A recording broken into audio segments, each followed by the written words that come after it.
அனைவருக்கும் வணக்கம். பரதநாட்டியம் கண்டோம், பரவசம் மனதில் கொண்டோம்.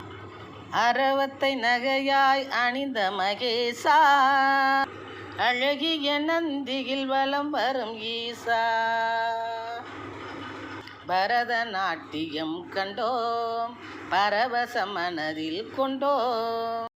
பரமனுன்னால் தழைக்கும் நெறி நீதி, பார்வதி தேவி உன்னுள் சரிபாதி. சிரமம் தவிர்த்தெமக்கு கூறுணர் சேதி, சிந்தை நிறைவோம் மந்திரம் ஓதி. பரதநாட்டியம் கண்டோம். பிரதோஷ தினத்தில் விரதமிருந்து பிரியத்துடன் உந்தன் திருத்தலம் வந்து, சிறப்புடன் பூஜைகள் செய்வோம் இணைந்து. சிவபெருமானே காப்பாய் கனிந்து. நன்றி, வணக்கம்.